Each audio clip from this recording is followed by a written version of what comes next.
Ibadah kita pada sore hari ini dilayani oleh Ibu Pendeta Diana Bahri, Penatua Tugas, Penatua Lindawati, Penatua Henry, Penatua Rido, Penatua Yusak, dan Penatua Rifki.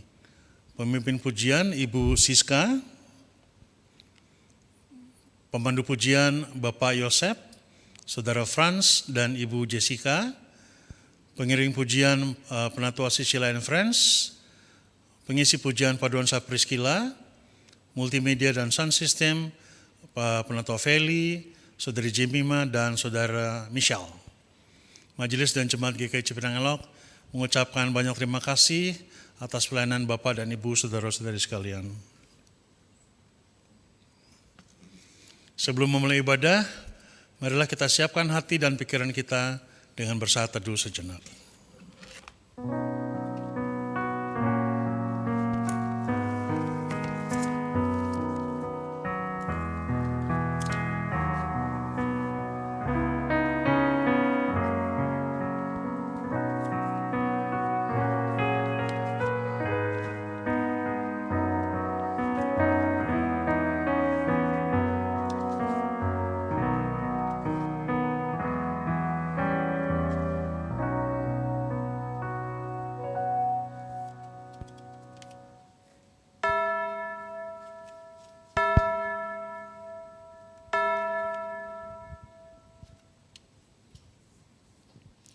Shalom, umat yang dikasihi Tuhan. Apa kabarnya? Bagaimana 1 minggu yang berlalu kemarin? Luar biasa katanya. Apakah terjadi banyak goncangan? Atau anginnya sepoi-sepoi? Sepoi-sepoi kata tante. Yang lain bagaimana?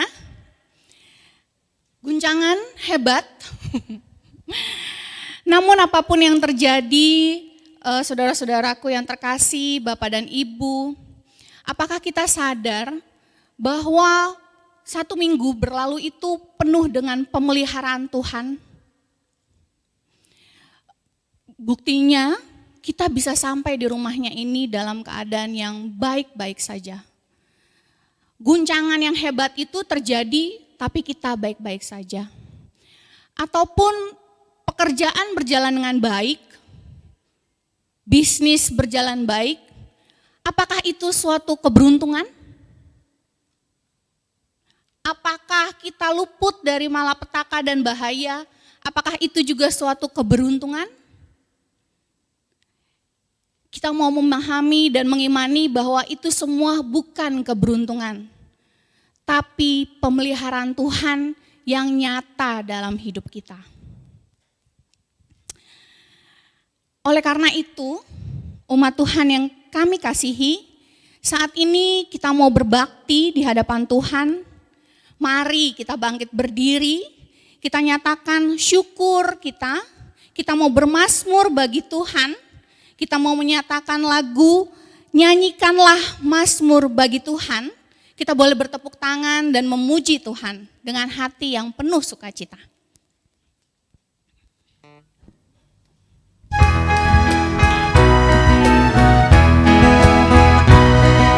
Kita mau menyatakan syukur kita mau bersukacita. Kita bertepuk tangan.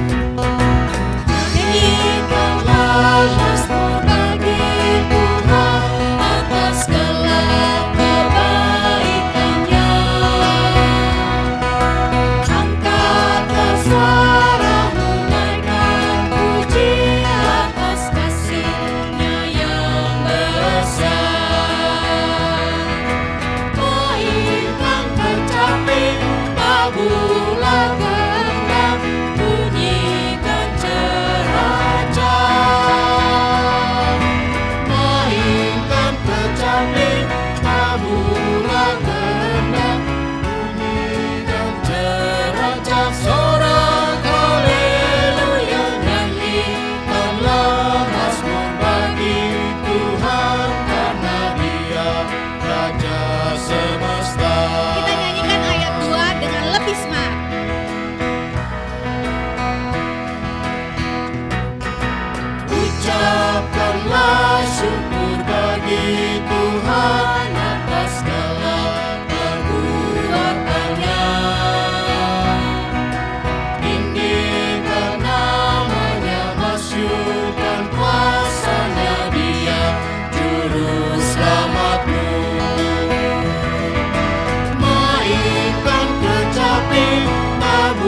firman Tuhan, kita mengawal ibadah kita sore ini dengan satu pengakuan bersama, pertolongan kita adalah dalam nama Tuhan yang menjadikan langit dan bumi.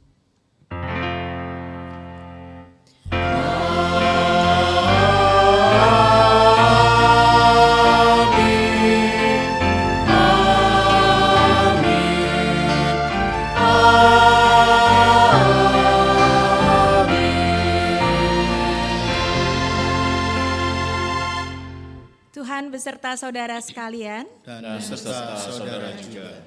Boleh sebelum duduk tos dulu sama teman kiri kanannya. Terima kasih Tuhan baik gitu ya Bapak Ibu ya. Silahkan Kak Siska. Terima kasih. Ya, kita boleh duduk, saudara-saudara yang terkasih, umat yang dikasihi Tuhan. Sadarkah kita bahwa kita ini semua adalah satu keluarga Allah? Nah, kami mau mengajak Bapak dan Ibu, coba kita kenali keluarga kita. Kita coba sapa kanan kiri kita. Halo, halo Tante, halo Om, halo teman-teman semua. Depan, belakang, kita mau sapa. Hai, oh katanya hai Beb, hai Tante. Kita mau kenal. Kenapa? Karena masing-masing dari setiap anggota keluarga Allah pasti punya kelemahan masing-masing dan kelebihan masing-masing. Setuju? Setuju. Seperti Mazmur 133 ayat 1 berkata, sungguh alangkah baiknya dan indahnya apabila saudara-saudara diam bersama dengan rukun. Namun dalam keseharian kita menghadapi berbagai polemik atau drama yang menyakiti hati kita. Dan membuat kita menyakiti keluarga atau orang lain, baik disengaja ataupun tidak. Seperti tema ibadah kita hari ini, dari keterlukaan berujung pelukan. Maka biarlah Roh Kudus menolong dan memenuhi hati kita dengan kasih Tuhan yang menyembuhkan dan menyempurnakan. Seperti satu pujian nih yang mau kita nyanyikan sekarang sebentar lagi dari KK 595, sekalipun diriku.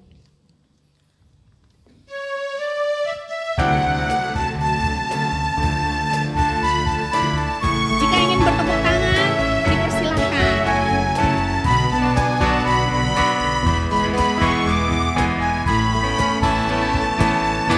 Sekalipun diriku dapat berkata-kata dengan semua bahasa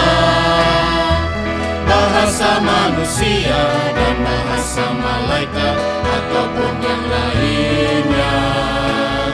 Tapi jika aku tak mempunyai kasih, aku serupa gong yang menggema dan canang yang gemerinci.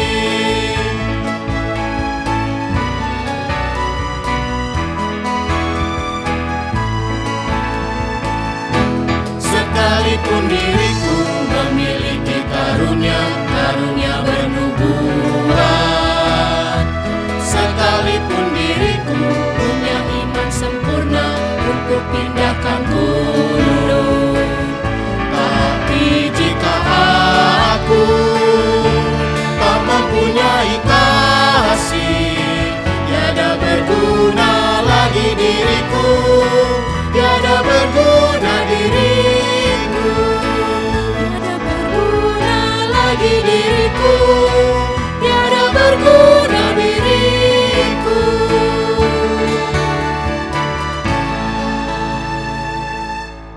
Lagu tadi mengingatkan, katanya sekalipun kita mempunyai berbagai kelebihan, namun kalau tidak memiliki kasih, kita kosong. Maka kami undang Bapak dan Ibu saudaraku yang terkasih, dengan kerendahan hati dan kejujuran, mari kita datang secara pribadi di hadapan Tuhan, mengaku dosa dan memohon pengampunannya untuk setiap pelanggaran dan kesalahan yang kita lakukan. Mari kita ambil saat hening.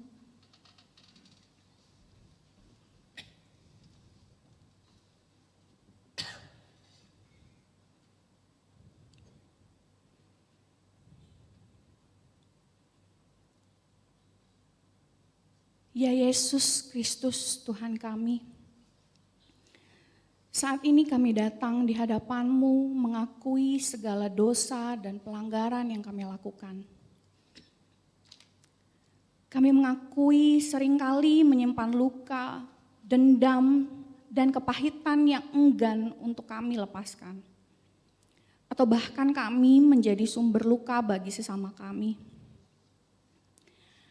Ampuni kami ya Tuhan, jikalau kami menutupi luka kami dengan kemarahan dan bukan dengan pengakuan dan bukan dengan kasih-Mu. Ampuni kami ya Tuhan, jika dalam rasa sakit ini kami meragukan kehadiran-Mu. Ampuni kami ya Tuhan, jika luka kami justru membuat kami melukai orang lain. Yesus kami yang baik, ajar kami melihat tangan-Mu di balik setiap luka dan memberi kami keberanian untuk mengampuni sebagaimana Engkau mengampuni kami. Dalam nama Yesus Kristus Tuhan kami berdoa. Amin. Kita kembali mau memuji Tuhan, mengakui segala kesalahan dan kekurangan kita lewat KK 681, Tuhanku bila hati kawanku.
Saudara terkasih untuk bangkit berdiri. Bagi setiap kita yang datang dengan hati yang hancur dan rindu akan pemulihan, dengarkanlah berita anugerah yang terambil dari Kolose 3 ayat 13. Sabarlah kamu seorang terhadap yang lain, dan ampunilah seorang akan yang lain apabila seorang mempunyai keluhan terhadap yang lain. Sama seperti Tuhan telah mengampuni kamu, kamu perbuatlah juga demikian.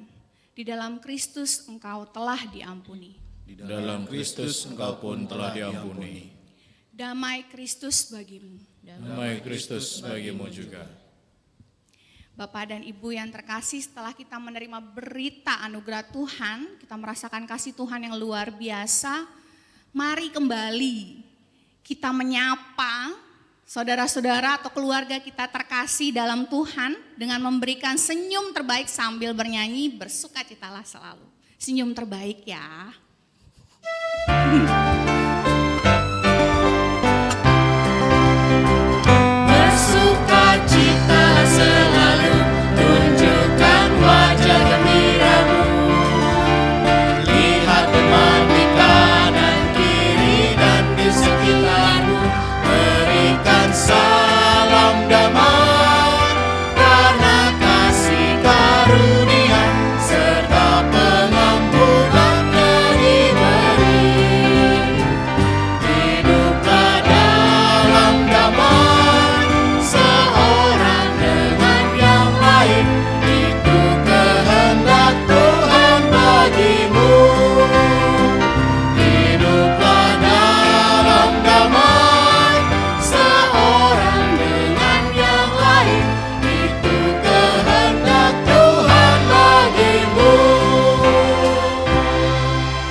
Pujilah Tuhan karena kasih-Nya yang besar dan luar biasa, sehingga kita telah dipulihkan dan diampuni. Mari kita saling membagikan kasih dan damai Kristus di antara kita lewat satu pujian yang mengingatkan ke kita kembali apakah itu kasih. KK 565, kasih pasti lemah lembut.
Bapak Ibu Saudara,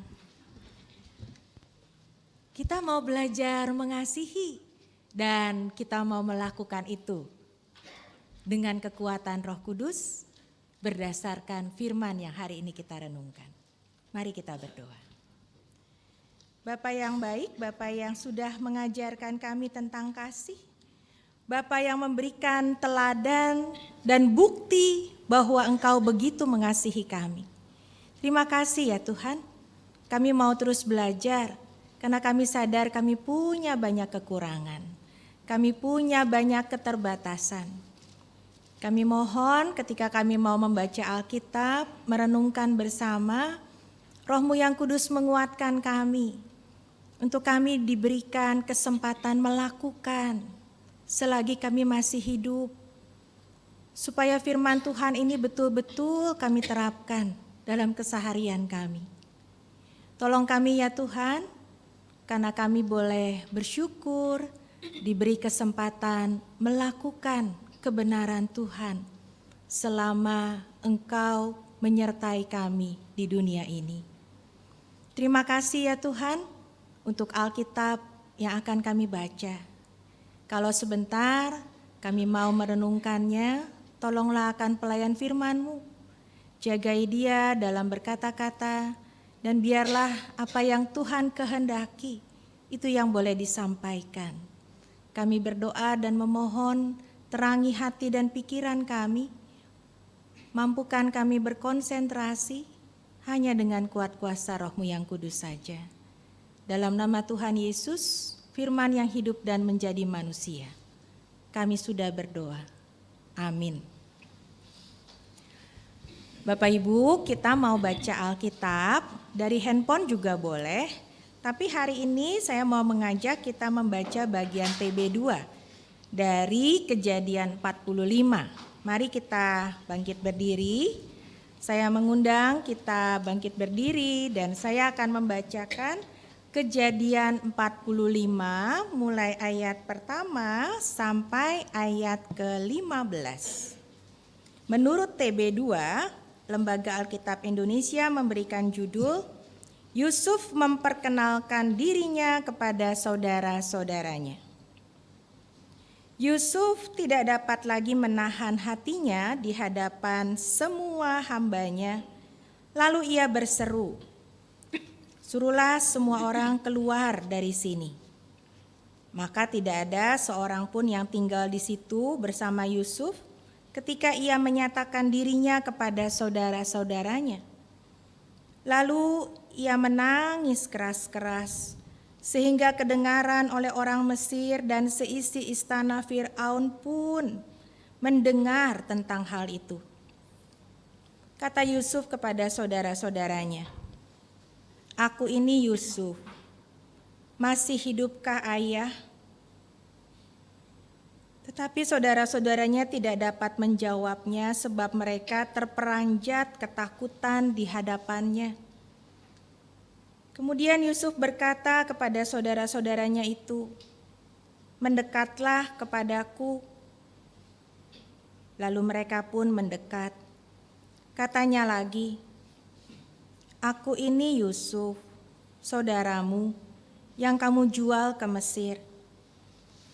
Sekarang, janganlah bersusah hati dan janganlah menyesali diri, karena kamu menjual aku ke sini justru untuk menyelamatkan hidupmu. Untuk menyelamatkan hiduplah Allah mengutus aku mendahului kamu. Sebab baru 2 tahun terjadi kelaparan di negeri ini, dan masih 5 tahun lagi orang tidak dapat membajak ataupun menuai. Allah telah mengutus aku mendahului kamu untuk menjaga kelanjutan keturunanmu di bumi dan memelihara hidupmu sehingga banyak yang selamat. Jadi bukan kamu yang mengutus aku ke sini, melainkan Allah. Dialah yang telah menjadikan aku bapa bagi Fir'aun dan tuan atas seluruh istana serta pemegang kekuasaan atas seluruh tanah Mesir. Segeralah kembali kepada ayah dan katakanlah kepadanya, beginilah kata Yusuf anakmu, Allah telah menjadikan aku tuan atas seluruh Mesir. Datanglah kepadaku, jangan menunda-nunda. Engkau akan tinggal di tanah Goshen dan dekat dengan aku, engkau beserta anak cucumu, kambing domba dan lembumu, serta segala milikmu.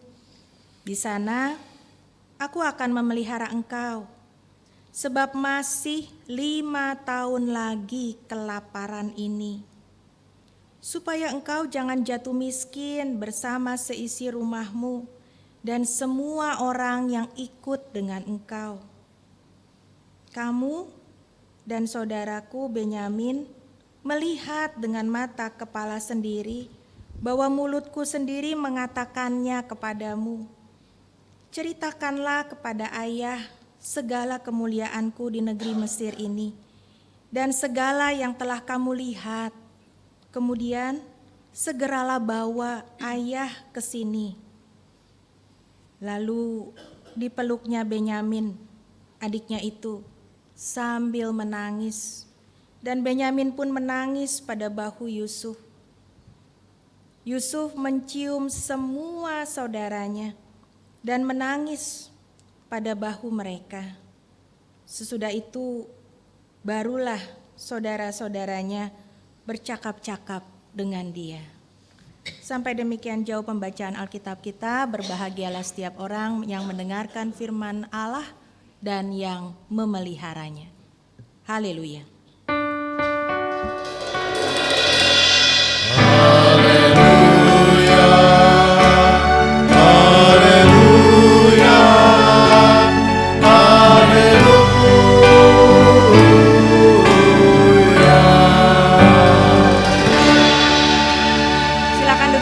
Bapak Ibu Saudara. Ya, hari ini saya mau mengajak kita sedikit membuka nih. Nggak enak sih benernya. Tapi ya namanya gimana ya Bapak Ibu, perlu juga lah untuk kita buka-buka sedikit masa lalu. Apalagi yang namanya luka, hal-hal yang mungkin kadang-kadang nggak enak. Hari ini kita mau melihat satu tema, boleh dibantu ya. Kita akan merenungkan bersama satu tema yang mengajak kita untuk melihat kehidupan Yusuf, ya, the story of Yusuf. Kayaknya ada yang miss dari, nah ini dia. Oke. Ya Bapak Ibu, pasti ceritanya Bapak Ibu sudah tahu, ya. Bagaimana kalau ditanya pada waktu itu Yusuf menjadi seorang yang enggak tiba-tiba gede, enggak tiba-tiba dewasa. Tapi dia juga mulai dari masa anak, lalu dia menjadi seorang remaja, pemuda. Ya. Kalau mau ditanya umurnya berapa, wajar kok kayak manusia biasa dia melewati masa-masa remaja. Kita mungkin tahulah jubah warna-warni yang Yusuf kenakan. Kalau kita ingat, kita mungkin kalau kita jadi saudara-saudaranya deh. Saya mau ambil angle kalau kita jadi saudara-saudaranya Yusuf. Saudara seayah walaupun ada 4 ibu. Ya, masih ingat kan ya? Ada Lea, bukan Ibu Lea ya. Ada Bilha, ada Rahel, ada Silpa. Ya. Jadi kalau ditanya Yusuf itu memang 12 saudara laki-laki. Ada satu yang perempuan namanya Dina. Kalau ditanya masa kecilnya mungkin happy lah ya. Dia anak kesayangan, anak dari seorang istri yang namanya Rahel. Anak kesayangan. Adiknya yang juga seibu namanya siapa? Benyamin. Bukan Benyamin Sulistianto ya Bapak Ibu ya. Tapi namanya Benyamin. Bapak Ibu kalau kita lihat kondisinya Yusuf, kita mungkin akan bilang sebenarnya Yusuf tuh enak loh. Anak kesayangan gimana gak enak. Tapi persoalannya kondisi enak itu gak selalu bisa diterima oleh orang lain. Kalau Yusuf terimanya enak, adik ataupun kakak-kakaknya gak selalu bisa melihat yang sama. Mereka mikir kenapa Yusuf bisa enak kok saya enggak. Itu kan yang kadang-kadang jadi persoalan kita. Kita suka menjadi kecewa ketika kita mengatakan kenapa orang lain enak dan saya enggak ngalamin yang enak. Bapak Ibu, Yusuf punya pengalaman dilukai dalam tanda petik. Kalau bahasa sekarang ya, dibully lah. Karena memang pada saat itu adik-adik, kakak-kakak khususnya akan merasa enggak fair nih kalau ayah cuman pedulinya sama Yusuf doang. Enggak fair dan enggak bisa nih begini ceritanya. Bapak Ibu, kalau Bapak Ibu pernah enggak sih ngalamin memang kita kecewa? Kakak-kakaknya kecewa sama ayahnya sebenarnya. Marah karena ayahnya tidak adil. Tapi marahnya bukan ke sang ayah, Nggak berani mungkin marah ke sang ayah, marah ke Yusuf yang disayang sama ayah. Kita pernah kecewa juga kan mungkin Bapak Ibu? Pernah nggak Bapak Ibu kecewa sama seseorang? Pernah. Sering apa pernah? Sering juga. Ngakulah ya. Kalau kita kecewa sama orang lalu kita bilang apa? Ini orang ya gimana sih ngadepinnya susah amat. Mungkin kita mau berusaha besok-besok nggak lagi dia menjadi sebab kita kecewa. Atau kita mau bilang gini, aduh udah deh ya nggak mau lagi ngadepin dia, pokoknya saya kapok ngadepin dia. Kita mungkin bisa ambil sikap yang seperti itu kalau kita merasa kita udah nggak sanggup. Nggak sanggup memperjuangkan untuk melakukan yang baik. Nah Bapak Ibu kebayang nggak sih? Yusuf itu anak remaja loh. Katanya kalau masa remaja itu mencari identitas diri. Punya kakak kira-kira 10. Mestinya mah kakak-kakak ini baik kali sama adiknya. Tapi justru kakaknya ini yang membuat Yusuf terluka. Kalau Yusuf cerita, aku punya mimpi. Terus kakaknya bilang, tukang mimpi. Apa lagi mimpinya? Bulan, matahari, tunduk sama dia. Ada bulir-bulir yang tegak, tunduk sama dia. Apa lagi mimpinya aneh-aneh nih orang. Pengalaman-pengalaman gak bisa curhat, mungkin juga jadi pengalaman kita.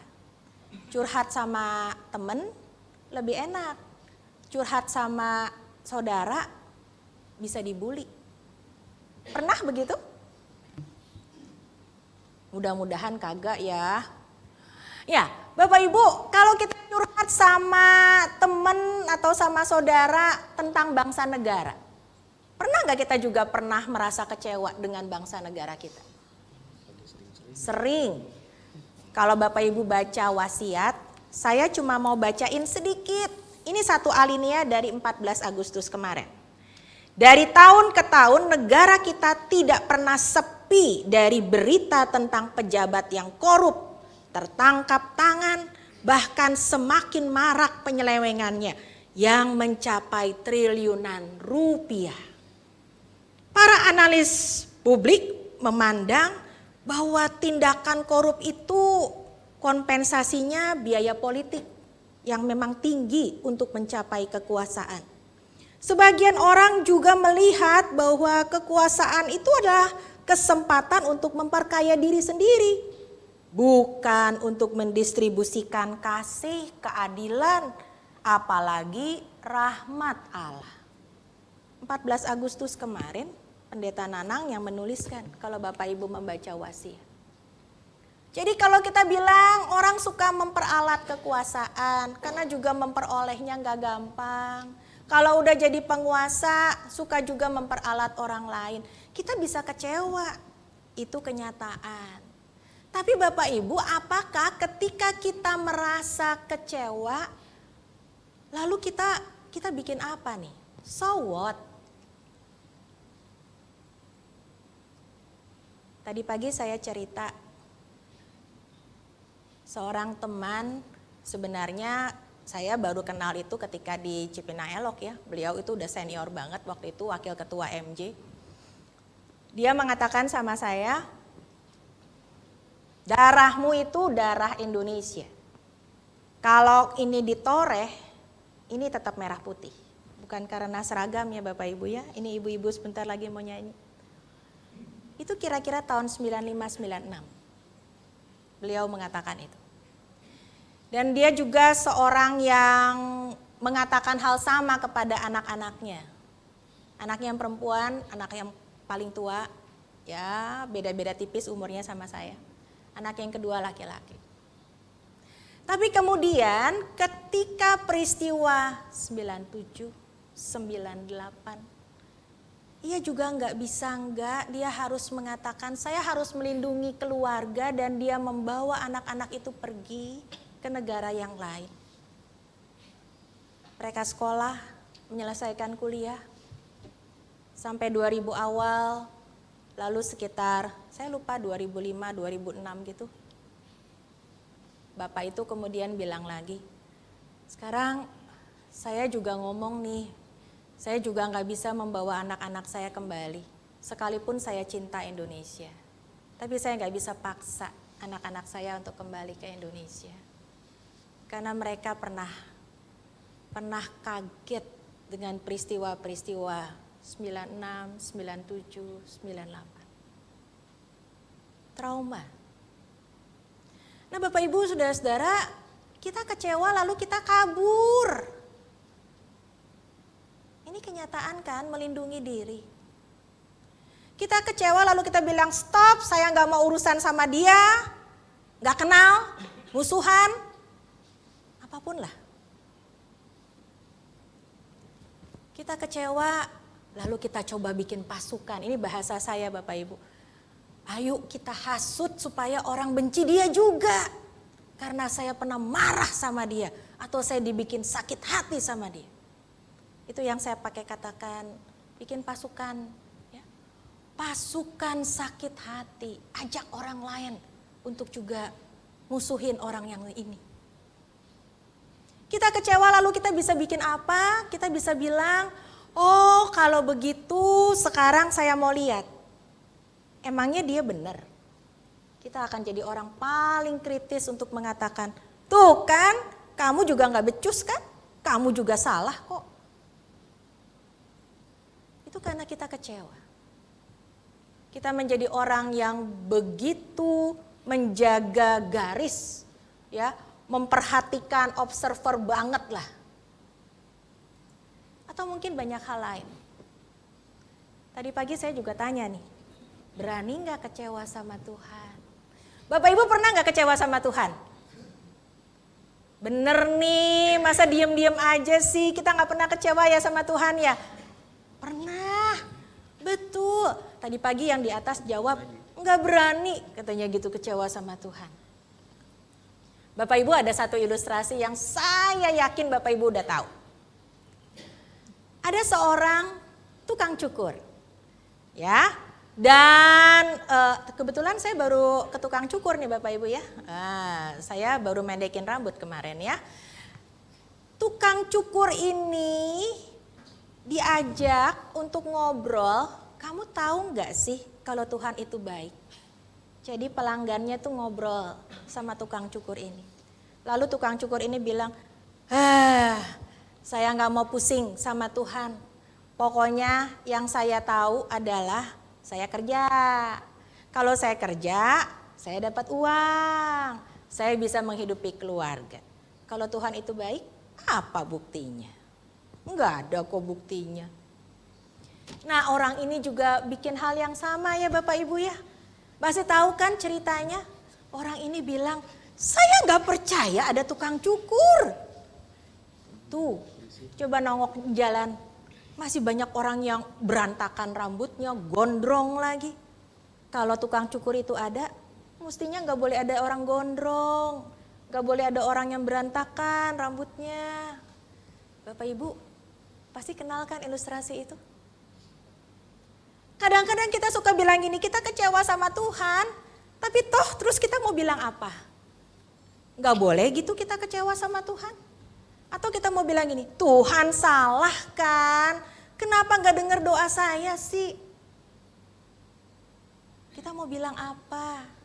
Kalau kita kecewa sama Tuhan, so what? Kita gak mau lagi berdoa sama Tuhan? Kita gak mau lagi ke gereja? Kita mau bilang apa? Jadi Bapak Ibu saudara-saudara, kecewa itu biasa.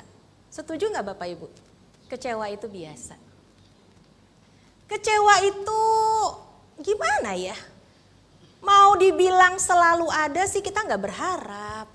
Ya. Tapi kalau dibilang itu bisa terjadi, kadang-kadang juga biasa terjadi. Karena kita tidak bisa melihat semua orang harus memenuhi harapan kita.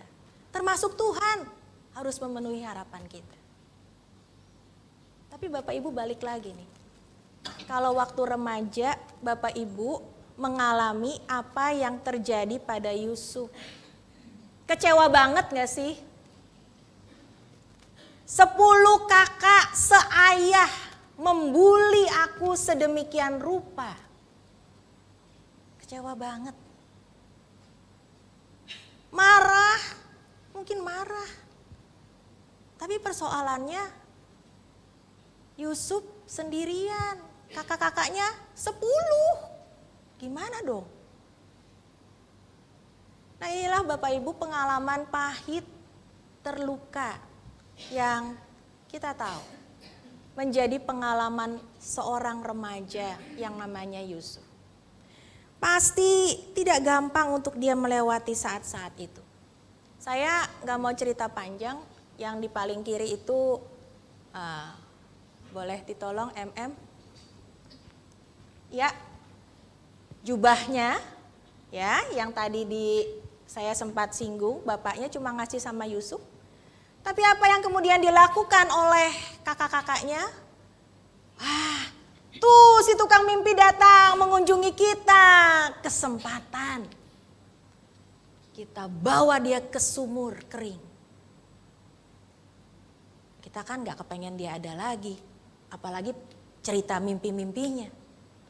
Sampai akhirnya Ruben, kakak paling tua bilang, kalau cuma ditaruh di sumur nih, adik kita kan bahaya nih, nanti gimana nih? Keluarin, sepakat untuk keluarin. Udah dikeluarin, oke, sekarang kita bisa cari untung. Kita jual, itu loh, ada kafilah-kafilah Mesir lagi lewat. Dan itu yang dilakukan. Mau Yusuf meronta, mau Yusuf bilang saya gak mau, ya gak bisa. Transaksi sudah terjadi, dia dijual jadi budak ke Mesir. Saudara, ini Yusuf dibully loh, beneran dibully loh.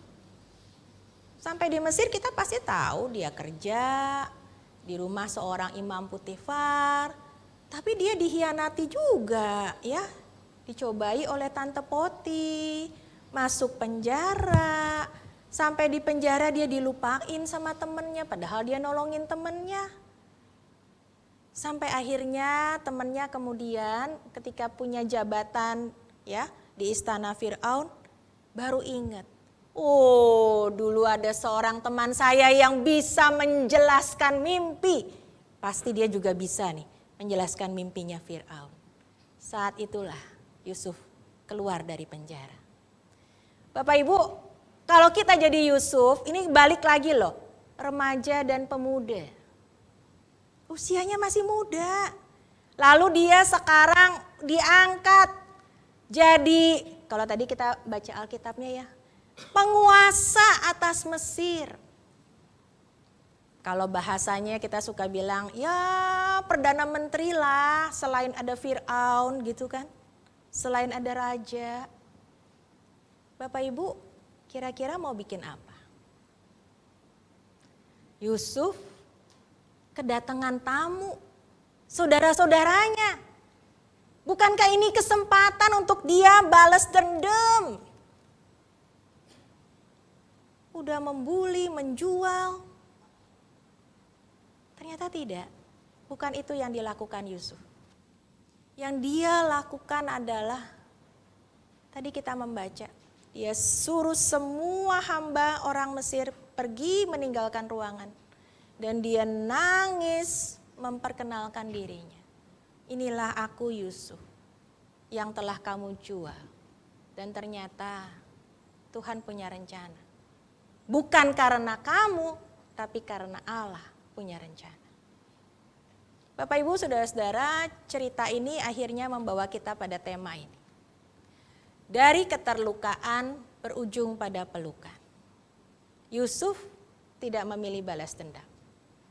Dia memilih bersikap penuh hikmat, menata Mesir supaya kehidupan di sana juga berjalan dengan baik. Umurnya berapa sih? Saya balik lagi nih. Ada sumber yang menjelaskan ini. Yusuf masih muda, umurnya 30 tahun ketika ia dipercaya oleh Tuhan untuk memerintah di Mesir. Dengan kekuasaan itu Yusuf memberi contoh bagaimana menggunakan kekuasaan dengan hikmat Tuhan. Ia menyalurkan kuasa demi pemeliharaan hidup, bukan cuma orang Mesir, tapi juga keluarga besarnya. Apabila Tuhan mempercayakan kekuasaan itu kepada kita, apakah kita juga menggunakannya untuk menyalurkan kasih dan pemeliharaan Tuhan? Saudara, pengalaman Yusuf, kisah hidup Yusuf membawa kita berefleksi. Kalau kita dilukai, apakah kita tetap belajar mengasihi? Kalau kita dilukai, apakah kita mau mengatakan sebenarnya saya tidak ingin melukai kembali dan saya ingin justru melihat saya hidup dipelihara Tuhan sekalipun pernah punya pengalaman terluka. Dan saya ingin membalut luka orang lain juga. Memeluk sesama di dalam cinta Tuhan. Hari ini saya cuma ingin mengakhiri dengan satu ayat, bukan Kejadian 45 Bapak Ibu, tapi pasalnya yang ke-50. Boleh kita baca bareng-bareng ya? Ini menjadi ayat yang perlu kita ingat bersama. 3, 2, 1. Memang kamu telah mereka-reka yang jahat terhadap aku. Tetapi Allah telah mereka-rekanya untuk kebaikan dengan maksud memelihara hidup suatu bangsa yang besar. Jadi Yusuf itu belajar sesuatu. Ketika dia diizinkan berkuasa, walaupun umurnya baru 30 tahun, relatif muda, tapi dia tahu dia dipelihara Tuhan. Dan ia ingin orang lain juga mengalami pemeliharaan dan kasih Tuhan. Dia tahu Tuhan punya kuasa mengubahkan yang jahat dipakai Allah untuk mendatangkan kebaikan, yaitu menyelamatkan dan memelihara suatu bangsa. Amin. Kita masuk dalam saat hening.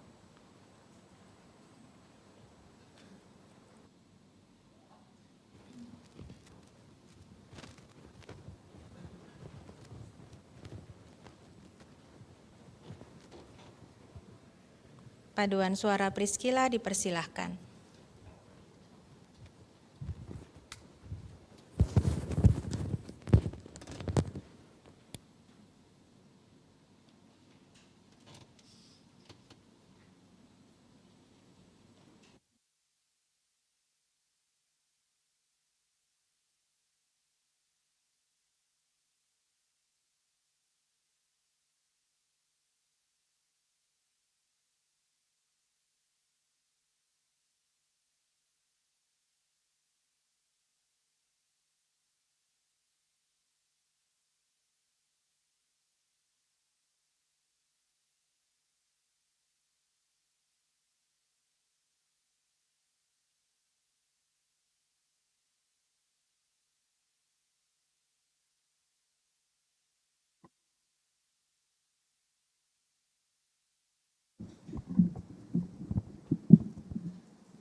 Marilah kita bangkit berdiri.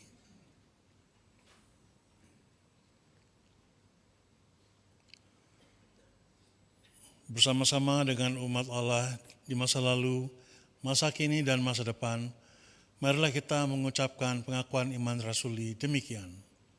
Aku percaya pada Allah, Bapa yang Maha Kuasa, Khalik langit dan bumi, dan kepada Yesus Kristus, anaknya yang tunggal Tuhan kita, yang dikandung dari Roh Kudus, lahir dari anak darah Maria, yang berita sengsara di bawah pemerintahan Pontius Pilatus, disalibkan, mati dan dikuburkan, turun ke dalam kerajaan maut.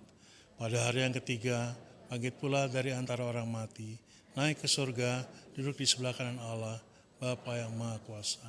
Dan dari sana akan datang untuk menghakimi orang yang hidup dan mati.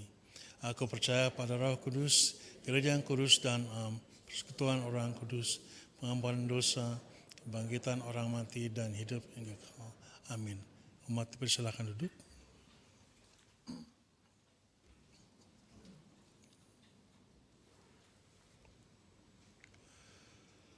Bapak, Ibu, Saudara-saudari, kita berada di bulan Agustus dan setiap tanggal 17 esok hari akan ada gemuruh kebanggaan di seluruh penjuru Indonesia. Di balik itu semua, mari kita selipkan ruang sunyi untuk merenung secara mendalam tentang arti kemerdekaan yang sesungguhnya. Kemerdekaan Indonesia bukan sekedar peristiwa sejarah atau perayaan seremonial semata. Kemerdekaan adalah sebuah anugerah yang harus disyukuri dan dipertanggungjawabkan sebagaimana firman Tuhan dalam Galatia 5 ayat 13. Saudara-saudara, memang kamu telah dipanggil untuk merdeka, tetapi janganlah kamu mempergunakan kemerdekaan itu sebagai kesempatan untuk kehidupan dalam dosa, melainkan layanilah seorang akan yang lain oleh kasih. Kemerdekaan saat ini mungkin tidak lagi menuntut kita untuk mengangkat senjata di medan perang, melawan musuh, Belanda maupun Jepang, ataupun pihak sekutu. Hari ini kita bersama menghayati kemerdekaan bukan dalam arti membebaskan diri dari penjajahan, apapun bentuk penjajahan itu. Bukan kebebasan yang kita cari, karena Galatia 5 ayat 13 tadi menjelaskan bahwa kita dipanggil untuk merdeka, bukan dipanggil untuk bebas. Bebas berbeda dari merdeka, karena kita telah dimerdekakan dari hukum Taurat, dibebaskan dari belenggu dosa, bukan lagi untuk dibebaskan, melainkan untuk hidup dalam kesempatan. Ya, suatu kesempatan kedua yang diberikan Allah. Itulah kehidupan dalam anugerah-Nya. Kemerdekaan yang kita pertahankan saat ini hendaknya diisi dengan upaya untuk membebaskan diri dari keterbelakangan, kebodohan, dan sikap apatis terhadap nasib bangsa sendiri. Sebagai warga negara sekaligus sebagai warga kerajaan Allah, kita mengemban mandat untuk menjaga bangsa dan tanah air kita. Kemerdekaan bukanlah kebebasan untuk melakukan apa saja yang kita mau, melainkan untuk memilih melakukan apa yang benar. Kemerdekaan sejati adalah ketika kita mampu menundukkan ego pribadi di bawah kehendak Allah untuk kebaikan banyak orang. Kemerdekaan harus dirawat setiap saat melalui kejujuran, kerja keras, dan kepedulian terhadap sesama. Tugas kita hari ini adalah terus berkarya, menjaga keutuhan bangsa, dan menjadi garam dan terang dimanapun kita ditempatkan. Mari kita memastikan bahwa api semangat 1945 tidak pernah padam, melainkan terus menyala menerangi jalan menuju Indonesia yang adil, makmur, dan beradab. Dirgahayu Indonesia. Merdeka. Ya Bapak Ibu, kita mau khusus berdoa buat bangsa negara kita. Jadi doa syafaat kita khusus. Kita bisa melakukannya secara pribadi. Boleh buka suara, boleh dalam hati. Saya akan membimbing untuk membacakan pokok-pokok doanya. Mari kita berdoa. Yang pertama, kita mau bersyukur karena anugerah Tuhan memberikan kita tanah air yang kaya. Berbagai alamnya, lingkungannya, bumi dan air. Dan kita mau berdoa agar kita juga turut menjaga dengan sepenuh jiwa dan seluruh rakyat menjaga lingkungan dan tanah air. Mari kita berdoa.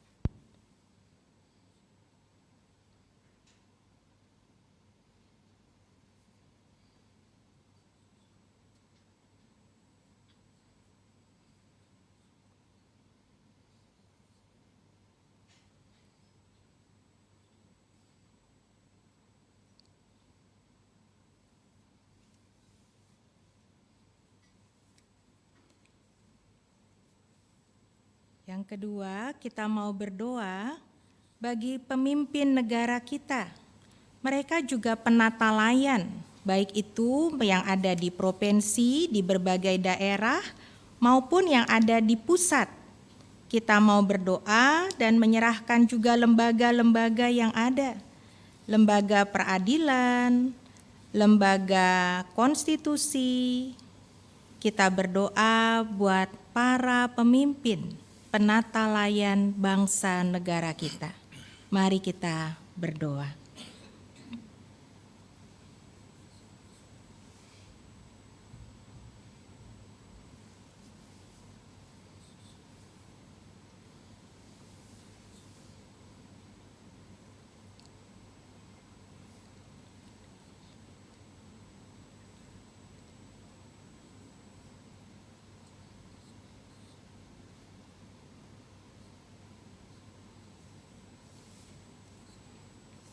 Yang ketiga, kita mau berdoa untuk saudara-saudara kita yang kena gempa secara khusus kemarin Sabtu pagi, daerah NTT, Sulawesi Selatan. Kita juga mau berdoa buat saudara-saudara kita yang mengalami begitu banyak tekanan-tekanan secara ekonomi, ataupun bangsa negara kita, saudara-saudara kita yang mengalami tergerus oleh nilai-nilai zaman sehingga kehilangan nilai-nilai untuk kerjasama, melakukan yang baik, suka tolong menolong. Kita mau berdoa buat solidaritas bangsa sebagai satu keluarga besar bangsa Indonesia. Mari kita berdoa.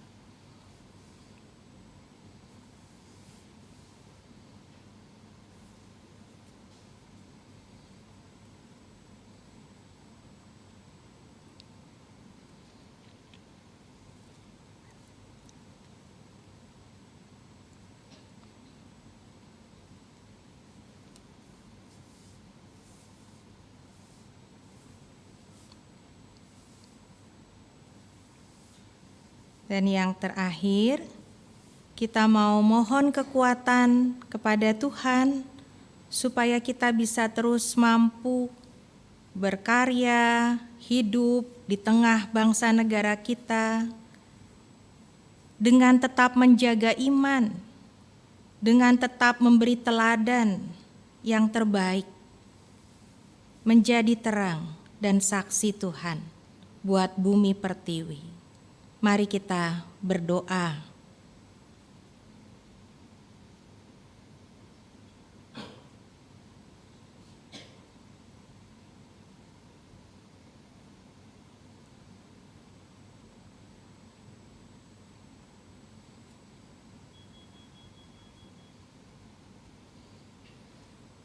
Bapa yang baik, Engkau mendengar doa-doa kami.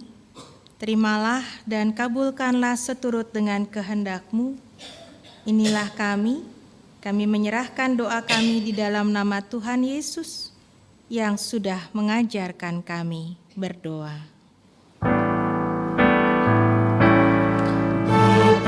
Kami yang ada di surga,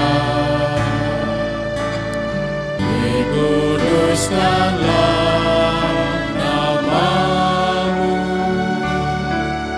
datanglah kerajaan-Mu, jadilah kehendak-Mu di bumi seperti di surga.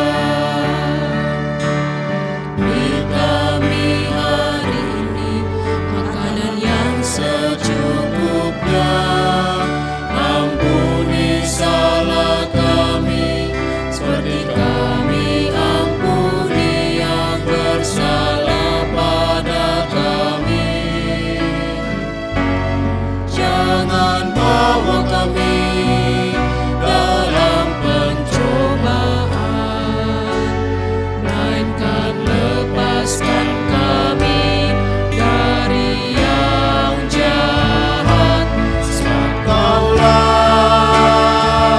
yang punya kerajaan dan kuasa dan kemuliaan sampai selama-lamanya.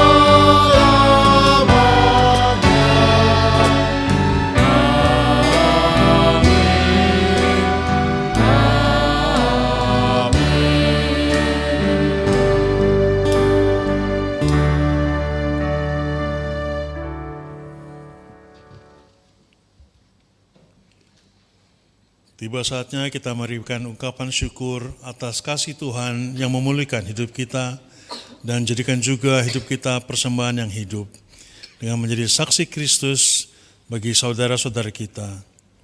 Sebagaimana nats persembahan yang terambil dari Mazmur 116 ayat yang ke-12 sampai 14. Bagaimana akan kubalas kepada Tuhan segala kebajikannya kepadaku? Aku akan mengangkat piala keselamatan dan akan menyerukan nama Tuhan. Aku akan membayar nazarku kepada Tuhan di depan seluruh umat-Nya. Dalam tiap ibadah bersama jam 9 dan jam 17, persembahan akan diedarkan melalui kantong persembahan dan juga melalui QRIS. Bila Bapak dan Ibu memilih sarana transfer, maka persembahan dapat ditransfer ke rekening gereja. Persembahan dapat juga diberikan melalui kantor tata usaha pada setiap hari dan jam kerja. Mari kita nyatakan komitmen kepada Tuhan dengan membawa persembahan yang terbaik dan bersukacita melalui pujian Kidung Keesan 378, bait yang pertama sampai yang ketiga.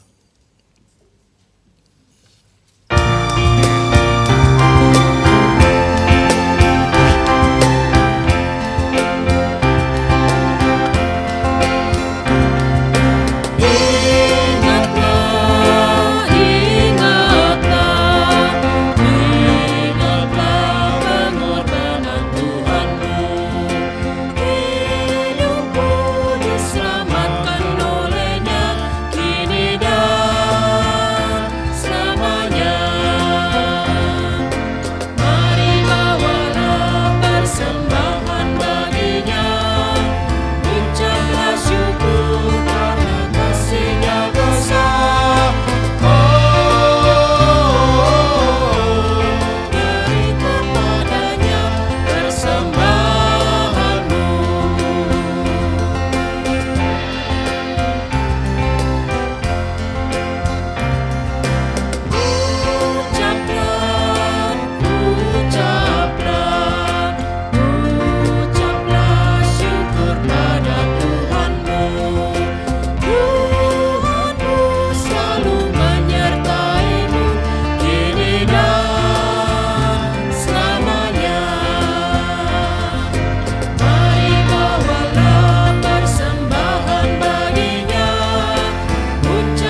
Segala puji, syukur, dan hormat kami kepada-Mu ya Tuhan, kami naikkan kehadirat-Mu.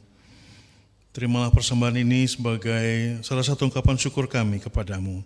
Kiranya Engkau berkati dan ajar kami agar dapat kami pergunakan secara baik dan benar untuk kemuliaan nama-Mu Tuhan.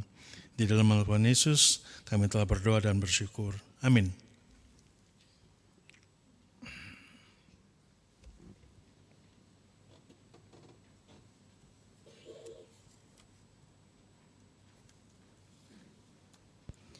Bapak, Ibu, saudara-saudara, kita akhirnya harus melihat satu teladan hidup dari Yusuf. Kalau cuman dibully, orang bisa merespon macam-macam. Dihianati, disakiti, terluka. Kalau cuma bisa marah, bukan itu yang dipilih Yusuf. Ia memilih tetap mengasihi. Ia ingat Tuhan memelihara dan dia pun menjadi alat untuk memelihara, menyatakan kasih.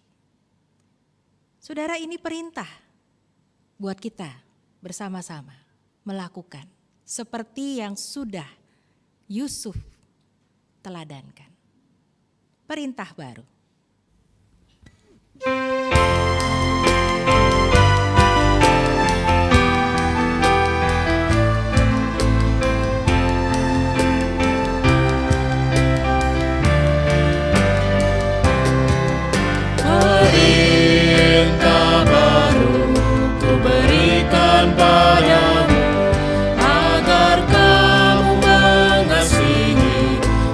Sama yang lainnya, seperti aku sudah mengasihimu, sehingga orang akan tahu engkau muridku, jikalau saling mengasihi,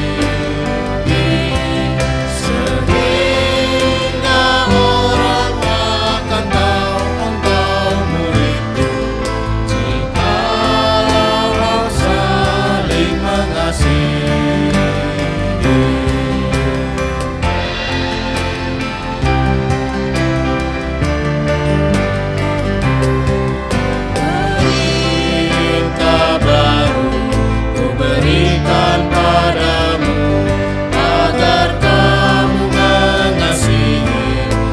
sama yang lainnya, seperti aku sudah mengasihimu, sehingga orang akan tahu engkau muridku, jikalau saling mengasihi,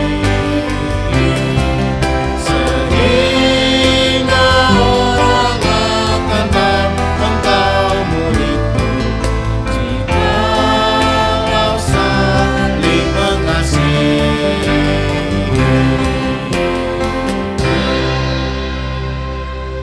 Umat Tuhan, mari mengarahkan hati kepada Tuhan.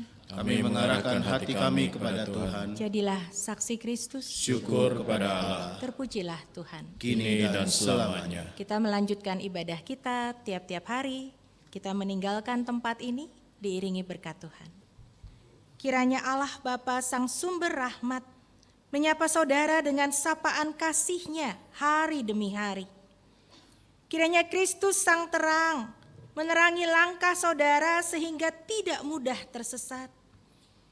Kiranya Roh Kudus memberikan kekuatan kepada saudara saat hidup ini terasa berat. Dan Allah Trinitas merengkuh saudara dengan cinta sehingga kehadiran saudara menyatakan cinta Allah bagi dunia kini dan selamanya. Amin. Haleluya, haleluya, haleluya, haleluya, haleluya, amin, amin.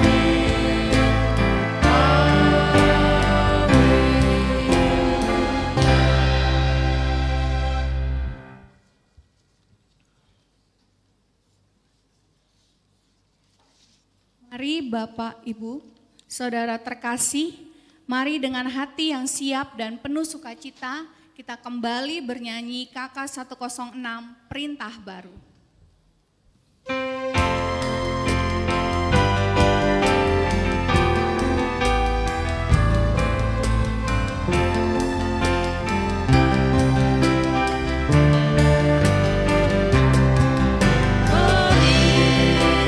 baru ku berikan padamu, agar kamu mengasihi satu sama yang lainnya, seperti aku sudah mengasihimu.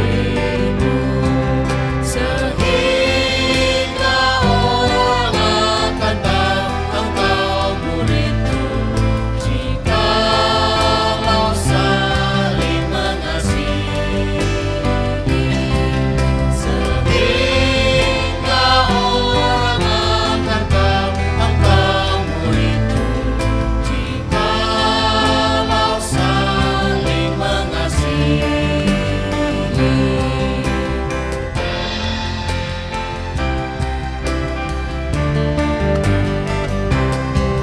Perintah baru ku berikan padamu, agar kamu mengasihi satu sama yang lainnya, seperti aku sudah mengasihimu. Sehingga orang akan tahu engkau muridku, jikalau saling mengasihi. Sehingga orang akan tahu engkau muridku, jikalau saling mengasihi. Sehingga orang akan tahu engkau muridku, jikalau saling mengasihi. Sehingga orang akan tahu engkau muridku, jikalau saling mengasihi. Selamat hari Minggu, Tuhan Yesus memberkati. Kita mau ambil satu.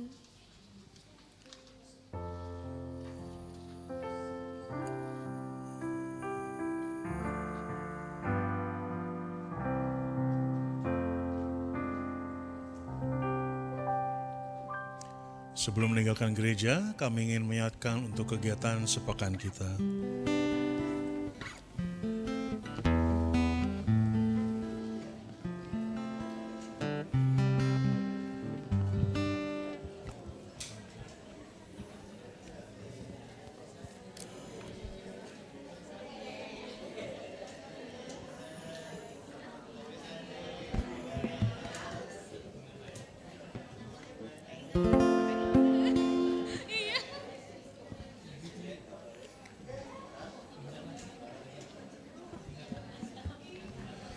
Selamat hari Minggu, Tuhan Yesus memberkati.